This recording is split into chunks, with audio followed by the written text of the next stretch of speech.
దేనా స్తోత్రాలు. మీ అందరికీ నా వందనాలండి. నేను చూపిస్తున్న ఈ వీడియో పిస్తంచ కాయలు, డ్రై ఫ్రూట్స్. మరి మనకి అప్పుడు మనకి ఈ ఫోనులు లేవు, ఈ వీడియోలు లేవు గనుక అప్పుడు మనకి బైబిల్ చదవటం వరకే తెలిసేది. ఇప్పుడు మన కనులారా చూడటానికి దేవుడు అవకాశం ఇచ్చాడు. ఈ ఫోన్ల ద్వారా పరిచయం చేస్తున్నాడు.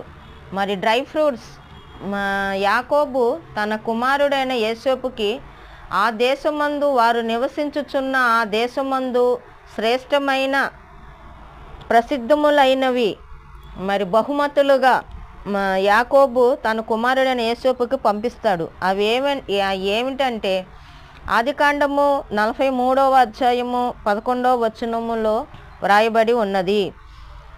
వారి తండ్రి అయిన ఇశ్రాయేలు వారితో, అట్లయినా మీరిలాగు చేయుడి, ఈ దేశమందు ప్రసిద్ధములైనవి అనగా కొంచెము మస్తకి, కొంచెము తేనె, సుగంధ ద్రవ్యములు, బోళము, పిస్తంచ కాయలు, బాదము కాయలు మీ గోనెలలో వేసుకొని ఆ మనుషునికి కానుకగా తీసుకొని పోవుడి.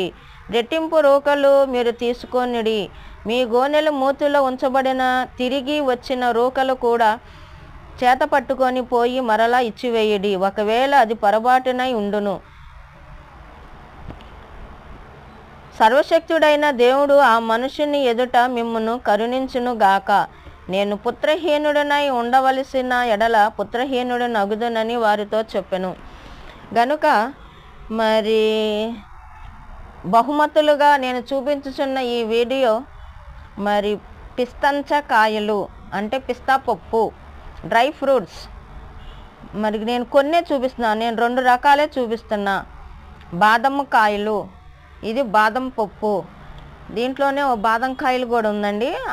మరి ఆ పిస్తా బాదం కాయలు కానుకలుగా పంపిస్తాడు. ఇది పచ్చి బాదంకాయ. మరి ఇది పండితే మాత్రం పెద్దది. నేను లేత కాయ కోసుకొని వచ్చాను వీడియో కోసమని.